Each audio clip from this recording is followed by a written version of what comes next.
ನಮಸ್ಕಾರ ವೀಕ್ಷಕರೇ, ವಿಶ್ವಾನಿ ಟಿವಿ ಸ್ಪೆಷಲ್ಗೆ ಸ್ವಾಗತ. ನಾನು ಚಿದಾನಂದ್ ರುದ್ರಾಪುರ್ಮರ್. ಬಿಗ್ ಬಾಸ್ ಕನ್ನಡ ಸೀಸನ್ 11ರ ಆಟದಿಂದ ಈಗಾಗಲೇ ಅನೇಕರು ಮನೆಯಿಂದ ಕಾಲ್ಕಿತ್ತಿದ್ದಾಗಿದೆ. ವೈಲ್ಡ್ ಕಾರ್ಡ್ ಮೂಲಕ ಎಂಟ್ರಿ ಕೊಟ್ಟಿರುವವರ ಪೈಕಿಯೂ ಒಬ್ಬರು ಹೊರ ಹೋಗಿದ್ದು ಆಯಿತು. ಆದರೆ ದೊಡ್ಡ ಮನೆಯಲ್ಲಿ ಇನ್ನೂ ಅನೇಕ ಜನ ಉಳಿದುಕೊಂಡಿದ್ದಾರೆ.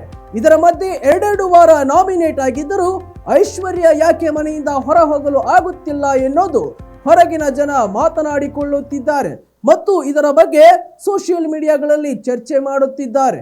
ಹಾಗಾದ್ರೆ ಐಶ್ವರ್ಯ ಸೇಫ್ ಆಗುತ್ತಿರುವುದಲ್ಲಿ ಯಾವ ಕಾರಣದಿಂದ ಐಶು ಸೇವ್ ಆಗುತ್ತಿದ್ದಾರೆ ಅದನ್ನೇ ಹೇಳ್ತೀನಿ ನೋಡಿ ವೀಕ್ಷಕರೇ. ಎಲ್ಲವೂ ಅಂದುಕೊಂಡಂತೆ ಆಗಿದ್ದರೆ ಐಶ್ವರ್ಯ ಈಗಾಗಲೇ ಎಲಿಮಿನೇಟ್ ಆಗಿರುತ್ತಿದ್ದರು. ಆದರೆ ಐಶು ಅದೃಷ್ಟ ಎಂಬಂತೆ ಬಚಾವಾಗುತ್ತಿದ್ದಾರೆ. ಅಷ್ಟಕ್ಕೂ ಐಶ್ವರ್ಯ ಅವರನ್ನ ಇಷ್ಟೊಂದು ಸೇವ್ ಮಾಡ್ತಿರೋದು ಏಕೆ ಎಂಬ ಪ್ರಶ್ನೆ ಹಲವರಲ್ಲಿ ಮೂಡಿದೆ. 2 ವಾರ ನಾಮಿನೇಷನ್ ಲಿಸ್ಟ್ ಅಲ್ಲಿ ಐಶ್ವರ್ಯ ಇದ್ದರು. ಆದರೆ ಈ ವಾರ ಐಶು ಹೆಸರು ನಾಮಿನೇಷನ್ ಪಟ್ಟಿಯಲ್ಲೇ ಇಲ್ಲ. ಹೀಗಾಗಿ ಅವರು ಮತ್ತೆ ಸೇಫ್ ಆಗುತ್ತಾ ಬರುತ್ತಿದ್ದಾರೆ. ಈ ಹಿಂದಿನ ವಾರಗಳಲ್ಲಿ ಐಶ್ವರ್ಯ ಹಾಗೂ ಶಿಶಿರ್ ಕೊನೆಯ ಸ್ಥಾನದಲ್ಲಿದ್ದರು.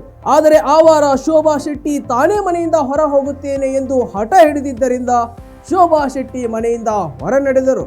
ಆದರೆ ಆ ದಿನ ಐಶ್ವರ್ಯ ಅಥವಾ ಶಿಶಿರ್ ಪೈಕಿ ಒಬ್ಬರನ್ನ ಎಲಿಮಿನೇಟ್ ಮಾಡಬಹುದಿತ್ತಲ್ಲ, ಈ ಮೂಲಕ ವೀಕ್ಷಕರ ಓಟ್ಗೆ ಬೆಲೆ ಕೊಡಬಹುದಿತ್ತಲ್ಲ ಎಂಬುದು ವೀಕ್ಷಕರ ಮತ್ತು ಜನರ ಅಭಿಪ್ರಾಯ.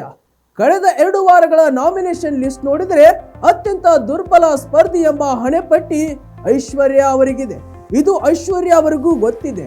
ಶೋಭಾ ಎಲಿಮಿನೇಟ್ ಆಗುವುದಕ್ಕೂ ಮೊದಲು ಐಶ್ವರ್ಯ ತಾವೇ ಮನೆಯಿಂದ ಹೊರ ಹೋಗುವುದು ಎಂದು ಕಣ್ಣೀರು ಹಾಕುತ್ತಿದ್ದರು. ಆದರೆ ಆ ವಾರ ಐಶ್ವರ್ಯ ಅದೃಷ್ಟದ ಬಾಗಿಲು ತೆರೆಯಿತು.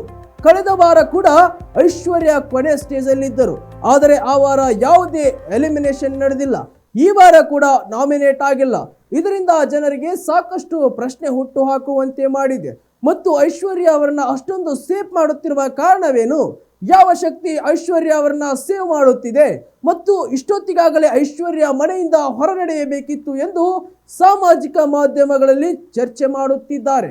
ವೀಕ್ಷಕರು, ಇದಾಗಿತ್ತು ಇವತ್ತಿನ ಸ್ಪೆಷಲ್ ಸ್ಟೋರಿ.